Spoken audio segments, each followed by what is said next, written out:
Mi visión del mundo. Albert Einstein. Parte 1. Nuestra condición como hijos de la Tierra es fascinantemente curiosa. Nos hallamos aquí en una breve visita, sin conocer con certeza su propósito, aunque en ocasiones podamos intuirlo.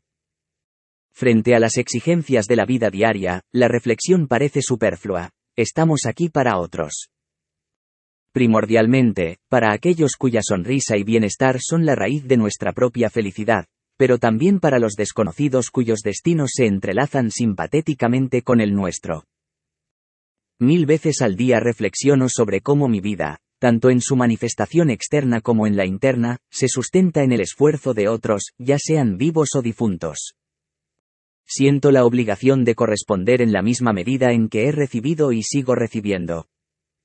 Me inclino hacia la sobriedad, a menudo abrumado por la sensación de depender del trabajo ajeno. No encuentro justificación alguna para las diferencias de clase, al fin y al cabo, éstas se sustentan en la fuerza. Considero que una vida modesta y sin pretensiones es beneficiosa tanto para el cuerpo como para el alma. No creo en absoluto en la libertad del hombre en un sentido filosófico. Nos movemos bajo presiones externas y por necesidades internas. Desde mi juventud, la frase de Schopenhauer, un hombre puede hacer lo que quiere, pero no puede querer lo que quiere, ha sido suficiente para mí. Me ha brindado consuelo ante las adversidades y me ha dotado de una tolerancia inagotable. Esta noción ha aliviado el sentido de responsabilidad, que en ocasiones puede resultar asfixiante, y me ha ayudado a no tomarme demasiado en serio, ni a mí mismo ni a los demás. Por tanto, encaro la vida con humor. Es fútil preocuparse por el sentido objetivo de la existencia propia o ajena. Cada individuo posee ideales que guían su camino. En lo personal, nunca he considerado la satisfacción o la felicidad como fines absolutos. Un principio ético que suelo denominar el ideal de la piara. Los ideales que han iluminado y enriquecido mi vida siempre han sido la bondad, la belleza y la verdad. La vida me parecería vacía sin la sensación de compartir ideas con otros, sin perseguir objetivos que siempre se muestran inalcanzables, tanto en el arte como en la investigación científica.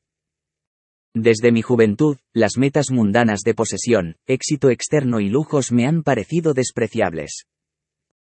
Existe una contradicción entre mi pasión por la justicia social, por contribuir al bien común, y mi completa falta de necesidad de compañía, de la presencia de otros individuos o de pertenecer a comunidades humanas. Soy un verdadero solitario. Nunca me sentí totalmente integrado en el Estado, en la patria, en los círculos sociales o incluso en la familia más cercana. Siempre he sido algo ajeno a esos círculos, pues con el paso de los años, la necesidad de soledad ha ido creciendo en mí. La experiencia revela el límite en la conexión con nuestros semejantes. Aceptar esto implica perder parte de nuestra inocencia y despreocupación, pero a su vez nos otorga independencia frente a opiniones, costumbres y juicios ajenos, así como la capacidad de rechazar un equilibrio basado en fundamentos tan volátiles. Mi ideal político es la democracia. Considero que el individuo debe ser respetado como tal, sin recibir un culto idolátrico. Siempre me ha parecido irónico haber suscitado tanta admiración y respeto injustificados. Comprendo que surjan del afán por comprender los conceptos que he explorado con mis limitadas fuerzas a lo largo de incansables trabajos.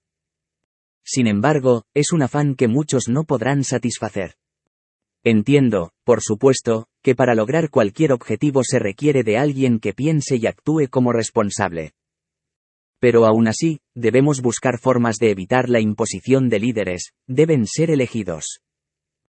Los sistemas autocráticos y opresivos se corrompen rápidamente. La violencia atrae a individuos de escasa moral, y es una verdad irrefutable que a tiranos geniales les suceden verdaderos canallas. Por ello, siempre he estado en contra de sistemas como los que predominan en Italia y Rusia en la actualidad. El descrédito de los sistemas democráticos en Europa no se debe a fallas en los principios democráticos, sino a la poca estabilidad de sus gobiernos y a la impersonalidad de las elecciones.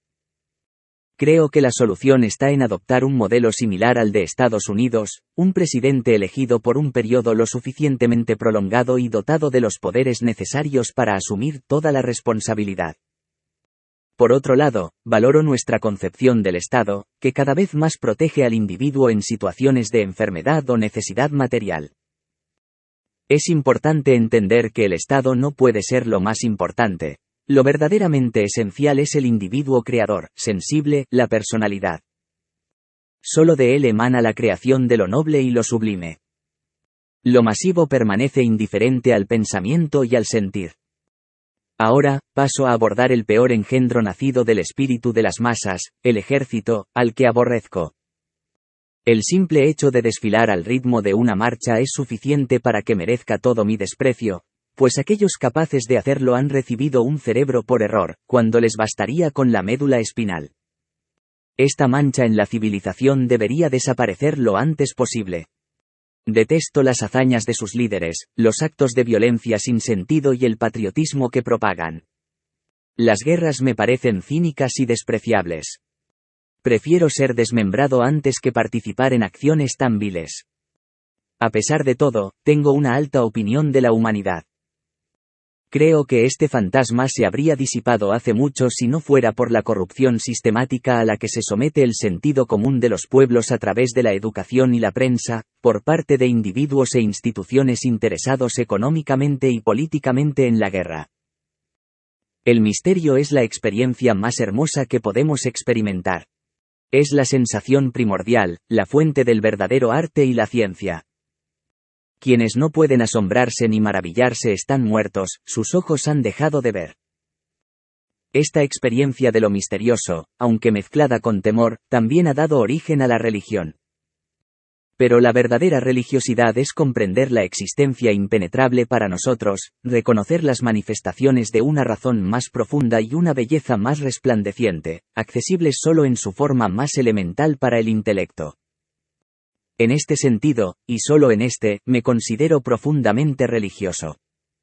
No puedo imaginar un Dios que recompense o castigue a seres creados por Él mismo, que tenga una voluntad similar a la nuestra. Tampoco creo ni deseo que el individuo sobreviva a su muerte corporal, ni que las almas débiles perpetúen esos pensamientos por miedo o egoísmo.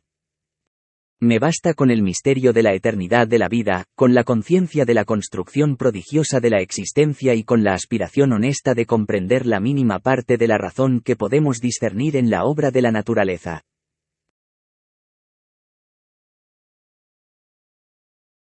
Del sentido de la vida. ¿Cuál es el propósito de nuestra existencia, y más aún, cuál es el sentido de la vida de todos los seres vivos? Hallar respuesta a esta pregunta es lo que define la religiosidad. ¿Es válido plantearse esta cuestión? Respondo. Aquel que percibe su propia vida y la de los demás como carente de significado es un desafortunado, pero aún más, apenas merece vivir. El verdadero valor de un hombre se determina según una única norma: en qué medida y con qué intención ha trascendido su ego. De la riqueza. No existe riqueza capaz de elevar a la humanidad, ni siquiera cuando es gestionada por alguien con esa intención. La verdadera grandeza y acciones nobles solo se inspiran en ejemplos de personalidades elevadas y puras. El dinero solo conduce al egoísmo y, eventualmente, al abuso. ¿Podemos imaginar a figuras como Moisés, Jesús o Gandhi financiadas por la fortuna de Carnegie? Comunidad y personalidad. Al reflexionar sobre nuestra vida y trabajo, nos percatamos de que casi todo lo que hacemos y deseamos está vinculado a la existencia de otros seres humanos. Nuestra conducta nos emparenta con los animales sociales. Consumimos alimentos preparados por otros, vestimos prendas confeccionadas por otros y habitamos en viviendas construidas por otros. Casi todo nuestro conocimiento y creencias nos han sido transmitidos mediante un lenguaje desarrollado por otros. Sin el lenguaje, nuestra capacidad intelectual sería tan limitada como la de los animales más avanzados. Por lo tanto, debemos reconocer que nuestra superioridad sobre esos animales se debe a nuestra vida en sociedad. Un individuo aislado desde su nacimiento permanecería en un estado de desarrollo tan primitivo que apenas podríamos concebirlo. La esencia y el significado de un individuo no provienen tanto de su individualidad como de su pertenencia a una amplia comunidad humana, que moldea su existencia material y espiritual desde el nacimiento hasta la muerte. El valor de un hombre para su comunidad suele ser evaluado en función de cómo dirige su sensibilidad, pensamiento y acción hacia las necesidades de los demás. A menudo lo juzgamos como bueno o malo en función de su comportamiento en este sentido. Sin embargo, esta interpretación sería incompleta. Es fácil comprender que todos los bienes materiales, espirituales y morales que hemos recibido de la comunidad son el resultado del trabajo de innumerables individuos creativos organizados. Uno descubrió el fuego, otro aprendió a cultivar plantas comestibles, otro inventó la máquina de vapor. Solo el individuo aislado tiene la capacidad de pensar. Desde esta perspectiva, descubrirá nuevos valores y formulará normas morales que beneficien a la comunidad. Sin personalidades creativas que piensen por sí mismas, el desarrollo de la comunidad sería tan inimaginable como el desarrollo del individuo fuera del contexto comunitario. Una comunidad saludable depende tanto de la independencia de sus individuos como de su colaboración dentro de la colectividad. Se ha dicho con razón que la cultura griego-europea norteamericana, especialmente el Renacimiento italiano, que marcó el fin del estancamiento cultural de la Edad Media, se basó en la libertad y en el relativo aislamiento del individuo. Ahora, consideremos la época actual. ¿Qué ha ocurrido con la comunidad y la personalidad? La población en los países desarrollados es considerablemente mayor que en épocas pasadas. Solo en Europa, la población actual es casi 3 veces mayor que hace un siglo. Sin embargo, el número de personalidades destacadas ha disminuido significativamente. Muy pocos individuos son conocidos en medio de la multitud por su contribución productiva.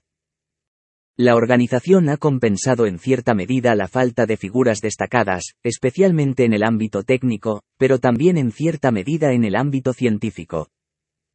Especialmente preocupante es la falta de individualidades en el ámbito del arte.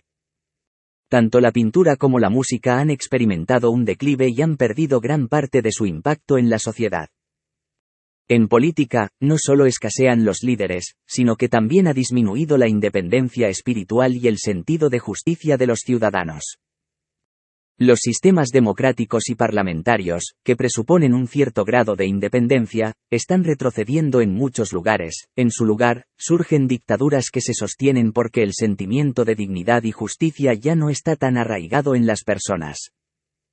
En cuestión de semanas, la mayoría puede cambiar de opinión y, una vez inflamada por el odio y la exaltación, está dispuesta a tomar las armas y matar o dejarse matar en defensa de los mezquinos objetivos de cualquier ambicioso. Para mí, el servicio militar obligatorio es el síntoma más vergonzoso de la falta de dignidad personal que aflige a la humanidad en la actualidad.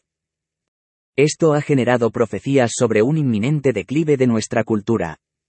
Sin embargo, yo no me cuento entre esos pesimistas. Creo en un futuro mejor.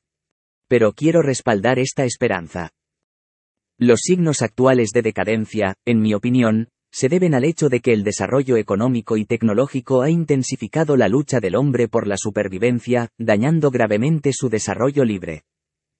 El avance tecnológico requiere cada vez menos trabajo humano para satisfacer las necesidades de la comunidad. Una distribución planificada del trabajo conducirá gradualmente a la satisfacción de las necesidades básicas, lo que a su vez brindará seguridad material al individuo. Esta seguridad, junto con el tiempo libre y la energía adicional, puede ser beneficiosa para el desarrollo personal.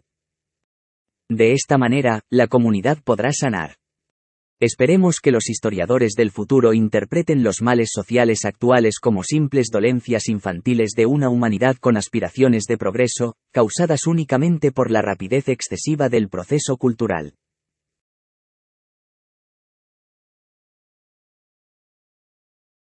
El Estado y la conciencia individual. Es una cuestión antigua. ¿Cómo debe actuar el individuo si el Estado lo obliga a realizar ciertas acciones, si la sociedad espera de él cierta actitud que su conciencia considera injusta? La respuesta parece sencilla. Estás completamente sujeto a la sociedad en la que vives, por lo que debes obedecer sus leyes. No tienes responsabilidad por esas acciones realizadas bajo una coacción irresistible. Sin embargo, es evidente que esta interpretación choca frontalmente con la conciencia de rectitud. Si bien la coacción externa puede disminuir en cierto grado la responsabilidad del individuo, nunca lo exime por completo. Esta postura fue la que predominó en los juicios de Nuremberg. No obstante, el valor de nuestras instituciones, leyes y costumbres radica en que surgen de la conciencia recta de innumerables individuos. Toda reforma moral resulta impotente si no es asumida por individuos vivos, motivados por la responsabilidad. Por lo tanto, el esfuerzo por despertar el sentido de responsabilidad moral en el individuo es un servicio importante para la comunidad en su conjunto. En nuestra era, los representantes de las ciencias físicas y naturales, así como los ingenieros, enfrentan una responsabilidad moral especialmente grave. El desarrollo de instrumentos militares de destrucción masiva entra dentro de su ámbito de actividades.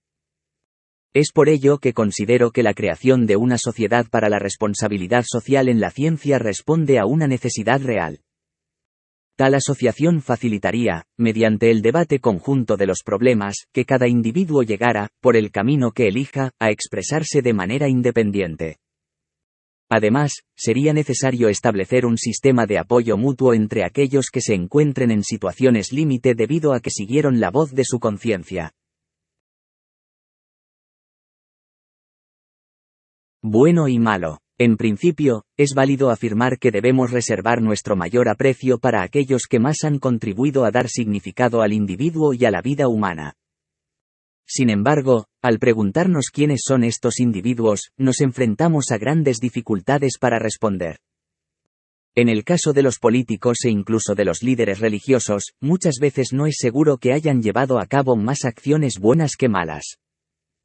Por lo tanto, la mejor manera de servir a la humanidad consiste en proporcionarles ocupaciones dignas y, de esta manera, elevar su dignidad de manera indirecta.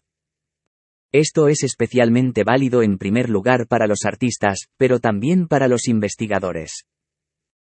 Es cierto que los resultados de la ciencia no otorgan significado ni enriquecen a los seres humanos, pero sí lo hace el trabajo intelectual, tanto productivo como receptivo, que es el esfuerzo por comprender. De la misma manera, sería injusto pretender valorar el Talmud únicamente por sus resultados individuales.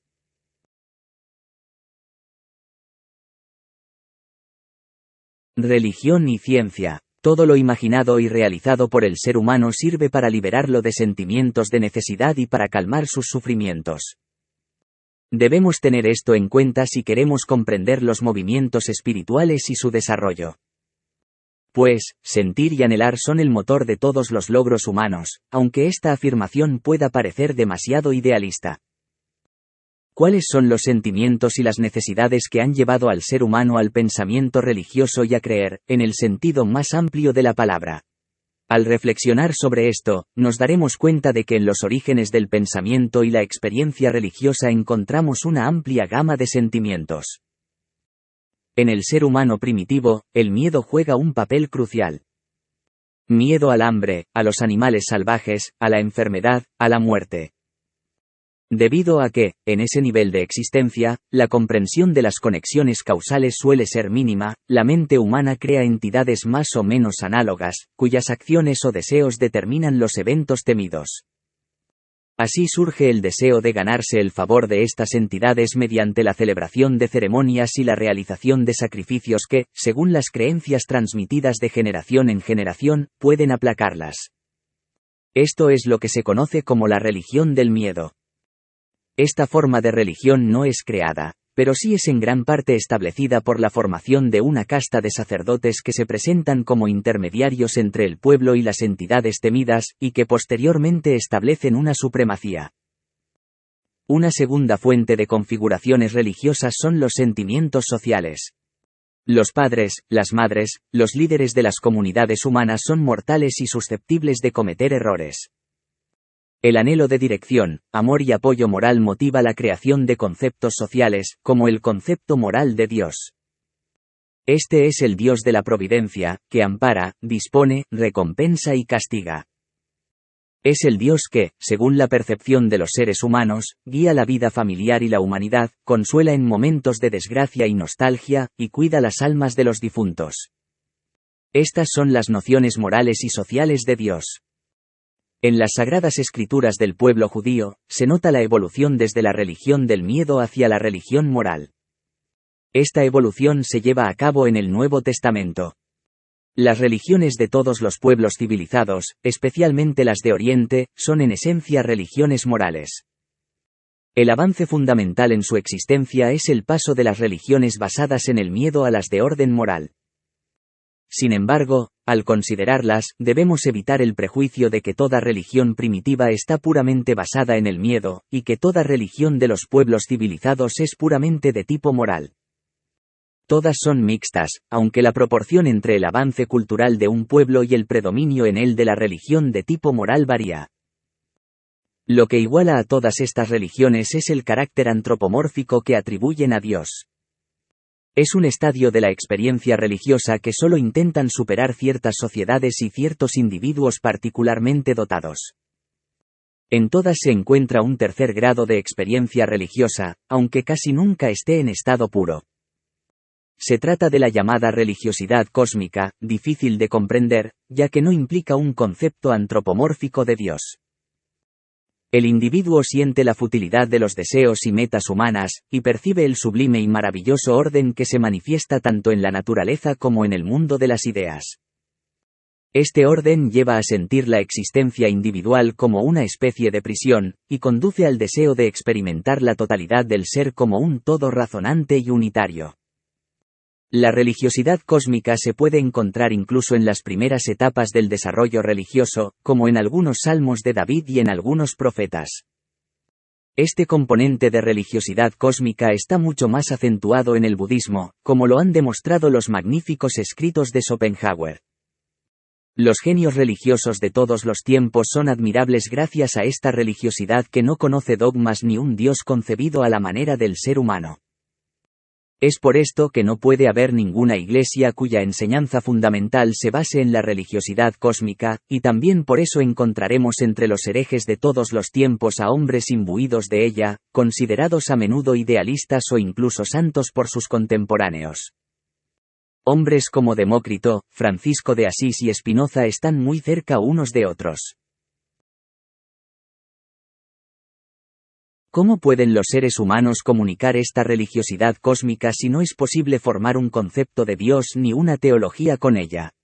A mi parecer, esta es la función principal del arte y de la ciencia: despertar y mantener vivo ese sentimiento en todos aquellos que estén dispuestos a recibirlo.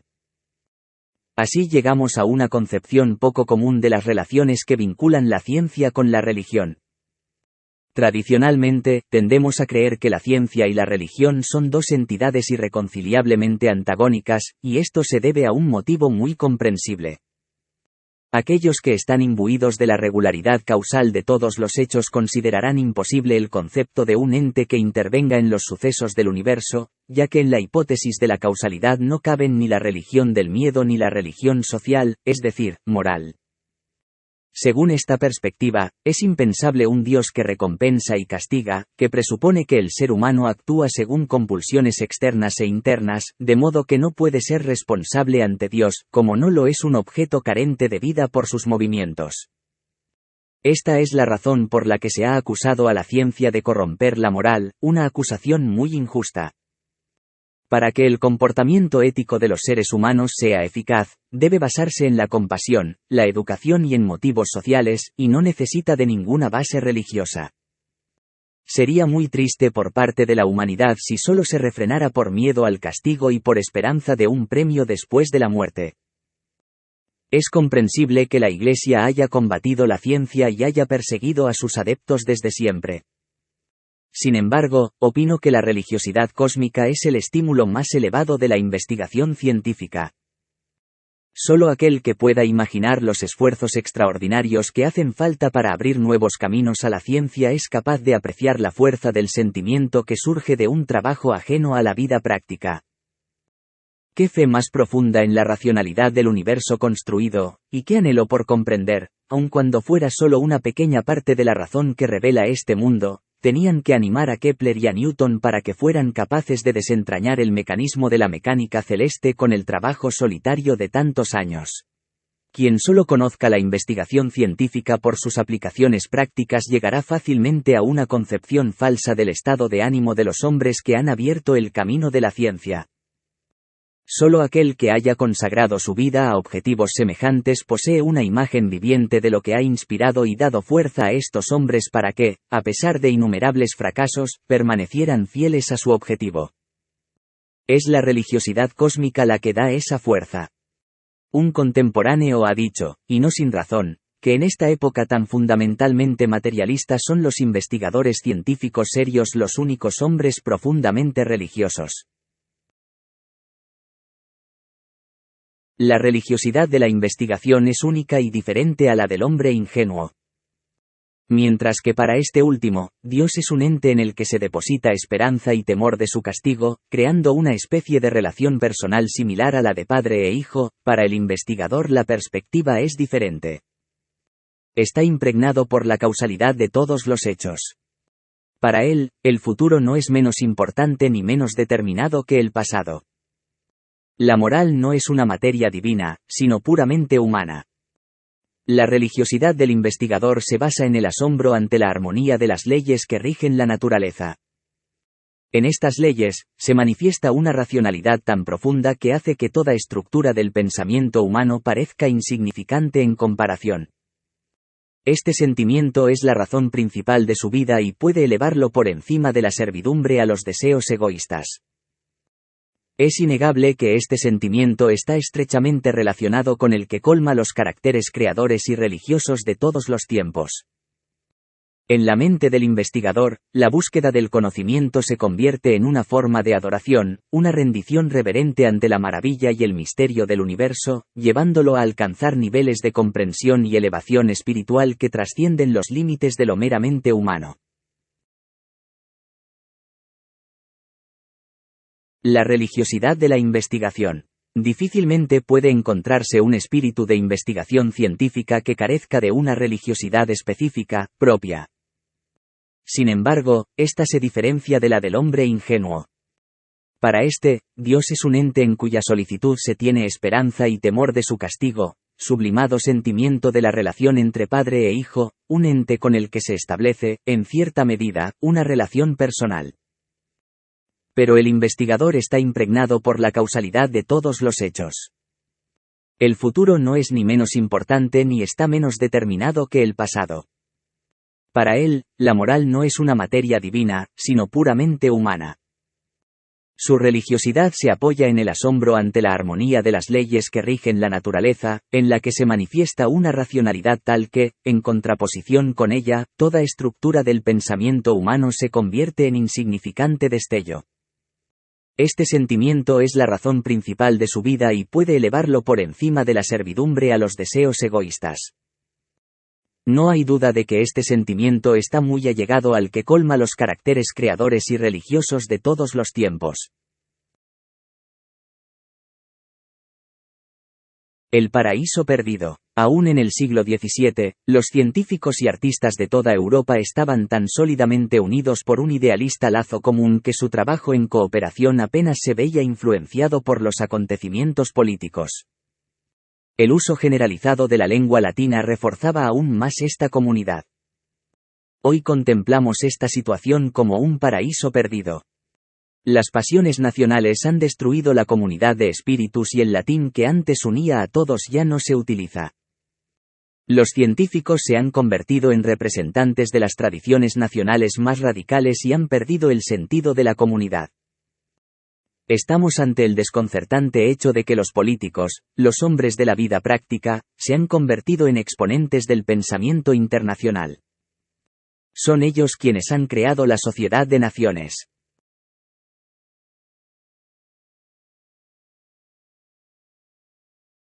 Necesidad de la cultura ética. Tengo la necesidad de desear suerte y éxito a la Sociedad para la Cultura Ética, en ocasión de su jubileo. Desde luego, no es precisamente el momento de recordar con satisfacción lo logrado en el campo de la moral durante estos 75 años. Pues no puede decirse que el desarrollo moral del hombre sea más perfecto ahora que en 1876. Entonces se creía que todo podía esperarse de la aclaración científica de los fenómenos, combatiendo los prejuicios y las supersticiones. Batalla importante que merecía la atención de los más capaces. En tal sentido se ha logrado mucho en estos 75 años, sobre todo gracias a la difusión a través de la literatura y desde la escena. Pero que desaparezcan los obstáculos no implica que se haya ennoblecido la existencia social e individual. Junto a tal acción negativa, la búsqueda de una estructuración ético-moral de la vida en común es de importancia vital. Aquí no nos puede salvar ninguna ciencia.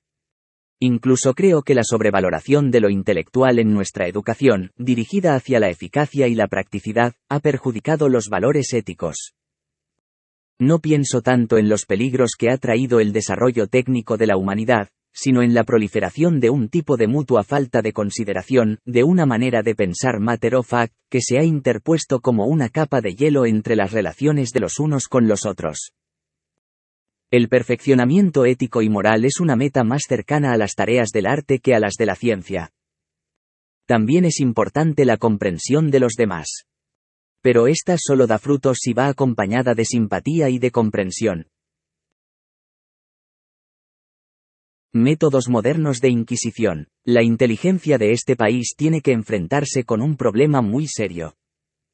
Mediante la simulación de un peligro externo, los políticos reaccionarios han logrado que el público desconfíe de todas las actividades intelectuales. Basándose en este éxito pueden oprimir la libertad de enseñanza y expulsar de sus puestos a todos aquellos que no sean dóciles. ¿Qué debe hacer la minoría de los intelectuales contra esta manera de obrar tan injusta? Yo solo veo abierto el camino revolucionario de negarse al trabajo en común, en el sentido de Gandhi. Todo intelectual citado por un comité tendría que negarse a declarar, es decir, estar dispuesto a dejarse encarcelar y arruinar económicamente, en resumen, sacrificar sus intereses personales a los intereses culturales de su país. Esta actitud de negativa no debería basarse en el conocido truco de la autoacusación, sino en que para un ciudadano íntegro es indigno ponerse en manos de una especie de inquisición que además atenta contra el espíritu de la Constitución. Si se encontraran suficientes personas dispuestas a emprender este camino tan duro, el éxito las acompañaría. Si tal no es el caso, entonces los intelectuales de este país no se merecen nada mejor que la esclavitud que les estaba destinada.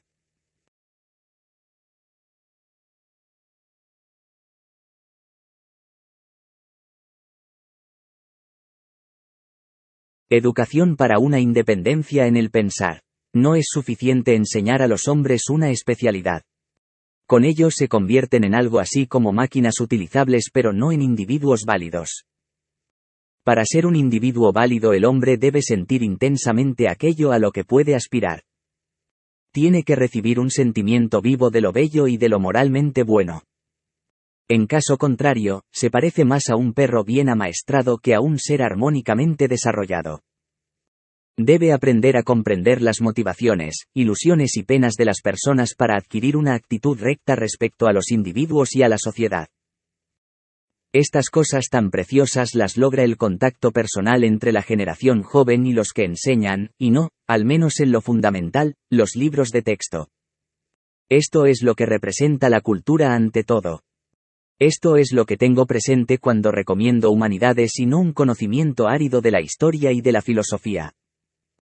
Dar importancia excesiva y prematura al sistema competitivo y a la especialización en beneficio de la utilidad, segrega al espíritu de la vida cultural, y mata el germen del que depende la ciencia especializada.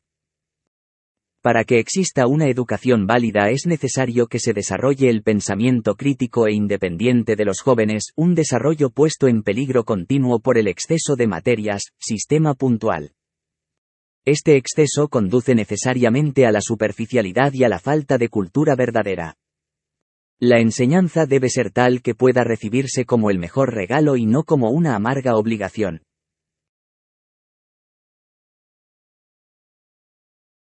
Bertrand Russell y el pensamiento filosófico. Cuando la revista me pidió que escribiera algo sobre Bertrand Russell, la admiración y el respeto que siento por este autor me hicieron aceptar enseguida. Las lecturas de sus obras me han hecho pasar muchos ratos felices, lo cual no puedo decir de ningún autor científico contemporáneo, salvo Thorstein Veblen. Pero pronto me di cuenta de que era más fácil comprometerme con la tarea que llevarla a cabo. Había prometido escribir algo sobre Russell como filósofo y teórico del conocimiento. Apenas empecé, descubrí lo escurridizo del terreno en que me movía, terreno en el que además actuaba como un extraño, ya que hasta ahora me había dedicado exclusivamente a la física. Los iniciados encontrarán un poco ingenuo lo que pueda alegar. Me consuelo, sin embargo, con la idea de que alguien con experiencia en alguna región de la ciencia está más capacitado que quienes no desarrollan ninguna actividad intelectual. En el desarrollo del pensamiento filosófico a lo largo de los siglos ha desempeñado un papel fundamental la siguiente pregunta: ¿qué conocimiento puede obtener el pensamiento, independientemente de las impresiones de los sentidos? ¿Existen esos conocimientos? Si no existen, ¿qué relación hay entre nuestro conocimiento y el material obtenido por nuestras impresiones sensoriales? De estas preguntas y de otras estrechamente vinculadas con ellas se desprende un inmenso caos de opiniones filosóficas. Dentro de este proceso evolutivo relativamente infructuoso, existe, pese a todo, un camino sistemático que consiste en poner en duda, cada vez más, los intentos de descubrir algo respecto al mundo objetivo, mediante el razonamiento puro. El mundo objetivo es el mundo de las cosas en oposición al mundo de las suposiciones e ideas. Dicho sea de paso, aquí hemos hecho uso de las comillas como si se tratara de citas de un verdadero filósofo, solo para introducir un concepto ilegítimo que el lector debe tolerar por el momento. La creencia en la posibilidad de encontrar lo cognoscible mediante el pensamiento puro estaba muy extendida en los inicios de la filosofía. Es una ilusión posible para todo aquel que por un momento se olvide de lo que le han enseñado la filosofía y las ciencias de la naturaleza posteriores, y no debe asombrar el que Platón se suscribiera a la idea, como a una especie de realidad superior a la realidad de los fenómenos empíricamente experimentables. Tal noción parece haber desempeñado aún un papel importante en Spinoza y hasta en Hegel. Alguien podría preguntarse si no resulta imposible lograr algo en el campo del pensamiento filosófico sin tener una ilusión anterior. Pero nosotros no vamos a formular esta pregunta. Esta última ilusión, más aristocrática, de la capacidad ilimitada del pensamiento, se enfrenta con la ilusión más plebeya del realismo ingenuo, según la cual las cosas son, tal como las perciben nuestros sentidos. Esta ilusión domina la vida cotidiana de los animales y de los hombres. Es también el punto de partida de las ciencias de la naturaleza. La superación de estas dos ilusiones no es independiente de ellas. La superación del realismo ingenuo ha sido relativamente fácil. Russell ha descrito este proceso en la introducción de su libro, An Inquiry into Meaning and Truth, de la siguiente manera. Todos empezamos en el realismo ingenuo, esto es, en la doctrina de que las cosas son lo que parecen. Suponemos que la hierba es verde, el hielo frío y las piedras duras. Pero el físico nos asegura que el verde de la hierba, el frío del hielo y la dureza de las piedras no son el verde, el frío y la dureza que conocemos a través de nuestra experiencia, sino algo totalmente diferente. El observador que cree estar observando una piedra está en realidad observando las acciones de la piedra sobre sí misma, si creemos lo que dicen los físicos. Por esto la ciencia parece contradictoria, pues se considera a sí misma como muy objetiva pero cae bajo la influencia de la subjetividad en contra de su voluntad. El realismo ingenuo conduce a la física, y ésta demuestra que tal realismo ingenuo es falso mientras sea consecuente consigo mismo. Lógicamente falso, por tanto falso. Aparte de su extraordinaria formulación, estas líneas nos enseñan algo en lo que nunca había pensado. El pensamiento de Berkeley y Hume parece estar en conflicto con el pensamiento de las ciencias de la naturaleza. Pero la observación de Russell descubre un punto en común. Berkeley se basa en que a través de los sentidos no comprendemos directamente las cosas del mundo exterior, sino que solo percibimos hechos casualmente relacionados con la apariencia de cosas. Reflexión que extrae su fuerza de persuasión de la confianza en el pensamiento físico. De tal manera no hay necesidad de introducir algo entre el objeto y el acto sensorial de percepción, que los separe y que vuelva problemática la existencia del objeto. Este mismo pensamiento físico, unido a sus éxitos prácticos, fue también lo que ha hecho desaparecer la confianza en la posibilidad de comprender las cosas y sus relaciones mediante el pensamiento especulativo. Poco a poco fue imponiéndose el convencimiento de que todo conocimiento de las cosas tenía que proceder de una asimilación del material proporcionado por los sentidos. En esta formulación general es válida la ley anterior. Pero este convencimiento no se debe a que alguien haya demostrado ya la imposibilidad de alcanzar una comprensión de lo real siguiendo el camino puramente especulativo, sino a que la fuente del conocimiento ha sido siempre el camino empírico. Galileo y Hume fueron los primeros en defender con claridad y determinación esta ley fundamental. El anhelo del hombre exige un conocimiento seguro. Por ello, el trabajo de Hume pareció desmoralizador. Los sentidos, única fuente de nuestro conocimiento, nos pueden llevar por medio de la costumbre a creencias y esperanzas, pero no al conocimiento, ni siquiera a la comprensión de relaciones reguladas. En este punto introdujo Kant su idea, insostenible a causa de la forma expresada por él, pero que sin duda era un paso adelante en la solución del dilema de Hume: el origen empírico de un conocimiento nunca es seguro.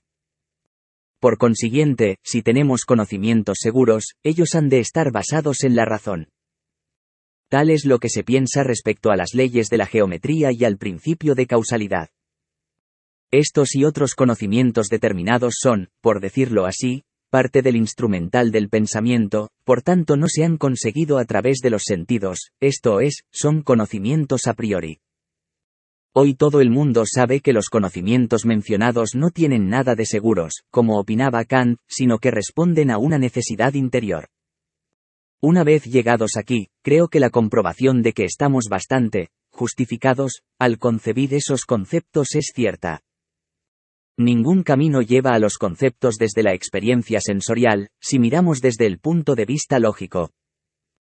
En mi opinión, el argumento puede llevarse más lejos. Los conceptos que aparecen en nuestro pensamiento y en nuestro lenguaje, desde un punto de vista lógico, son creaciones libres del pensamiento, y por tanto no se pueden obtener inductivamente de los sentidos. Ello no es tan evidente como parece debido a que estamos acostumbrados a relacionar ciertos conceptos con determinadas experiencias sensoriales situadas en el mundo de los conceptos. Por ejemplo, los números son con toda certeza una invención del pensamiento humano que facilita la ordenación de algunas experiencias sensoriales. Pero no hay ningún método para obtener este concepto de número, porque pertenece al pensamiento precientífico, en el que aún puede reconocerse con facilidad el carácter constructivo.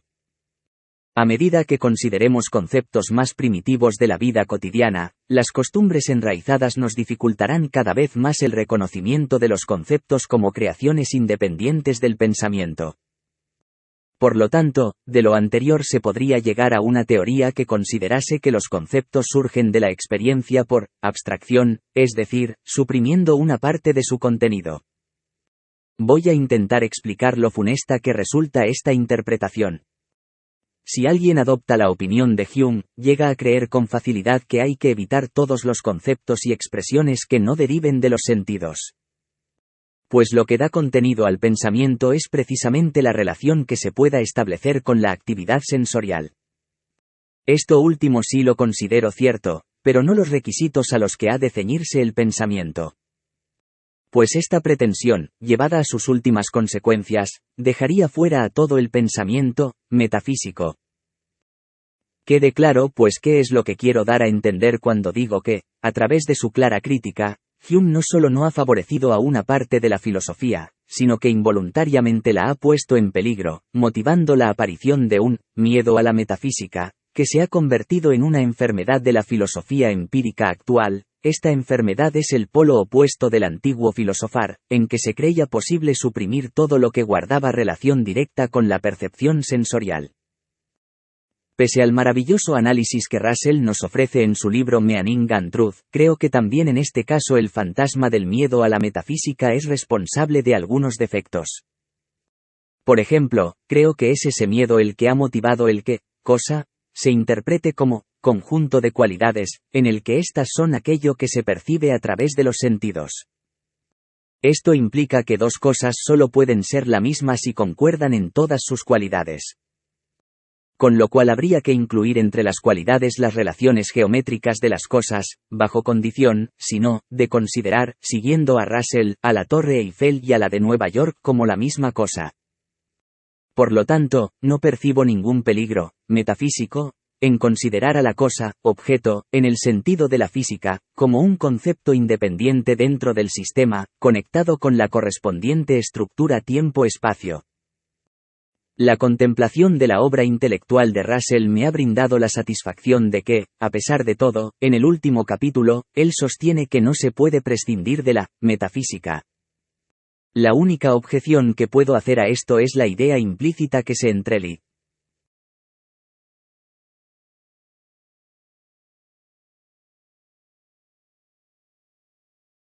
Con gusto acepto el encargo de su colaborador de escribir algo sobre la relatividad para el Times. En medio de la lamentable ruptura de relaciones internacionales entre científicos, esta es una oportunidad para expresar mi agradecimiento a los físicos y astrónomos ingleses. Es una tradición arraigada en su país que destacados investigadores e institutos se dediquen a verificar una teoría desarrollada y publicada durante la guerra en un país enemigo. Si bien la investigación sobre la influencia del campo gravitatorio del Sol en los haces luminosos era un asunto puramente objetivo, deseo expresar mi agradecimiento personal a mis colegas ingleses, sin cuya colaboración no habría sido posible verificar la consecuencia más importante de mi teoría. Las teorías físicas pueden clasificarse en diversas categorías. La mayoría son constructivas, es decir, intentan construir una imagen de eventos más complejos a partir de una base formal. Por ejemplo, la teoría cinética de los gases busca reducir fenómenos mecánicos, térmicos y de difusión a movimientos moleculares. Cuando se afirma que un conjunto de sucesos de la naturaleza ha sido comprendido, se refiere a la formulación de una teoría constructiva que abarca esos sucesos. Esta es una clase importante de teorías. Existe otro grupo que podríamos llamar teorías de principios, que no utilizan métodos sintéticos, sino analíticos, basados en los resultados de la experiencia. La teoría de la relatividad pertenece a este segundo grupo. La teoría de la relatividad se compone de dos partes, la relatividad restringida y la relatividad general. La primera contempla todos los fenómenos físicos excepto la gravitación, mientras que la segunda proporciona una ley de gravitación y sus relaciones con otras fuerzas naturales. Desde la antigua Grecia, se sabe que describir el movimiento de un cuerpo requiere un segundo cuerpo como referencia. En física, este segundo cuerpo se llama sistema de coordenadas. Para que las leyes de la mecánica sean válidas, el sistema de coordenadas no puede elegirse arbitrariamente, debe estar libre de rotaciones y aceleraciones. Un sistema de coordenadas aceptado por la mecánica se llama sistema inercial. Según la mecánica, el estado de movimiento de un sistema inercial no está completamente determinado por la naturaleza, pero se admite que un sistema en movimiento uniforme en relación con un sistema inercial también es inercial. El principio de relatividad restringida implica que cualquier ley general de la naturaleza que sea válida en un sistema de coordenadas KKK también debe ser válida en otro sistema de coordenadas K1K_1K1 que se mueva con traslación uniforme respecto a KKK. El segundo principio es el de la constancia de la velocidad de la luz en el vacío, lo que significa que la luz tiene una velocidad determinada en el vacío, independientemente del movimiento de su fuente. Este principio se basa en los resultados de la electrodinámica de Maxwell-Lorentz. Ambos principios, respaldados por la experiencia, no podían unificarse lógicamente hasta que surgió la teoría de la relatividad restringida. Esta teoría alteró la cinemática, la ciencia que estudia las leyes del espacio y del tiempo desde el punto de vista físico, demostrando que la simultaneidad de los eventos solo tiene sentido en un mismo sistema de coordenadas y que la forma de los patrones de medida y la velocidad de los relojes dependen del movimiento relativo entre los sistemas de coordenadas. La física clásica, incluyendo las leyes de Galileo y Newton, no era compatible con esta nueva cinemática relativista, pero surgieron condiciones matemáticas generales que debían concordar con las leyes de la naturaleza. Esto condujo al desarrollo de una nueva ley del movimiento para masas a grandes velocidades, verificada en partículas cargadas eléctricamente. El resultado más significativo de la teoría de la relatividad fue la relación entre masa inerte y energía, demostrando que la masa inerte es una forma de energía latente.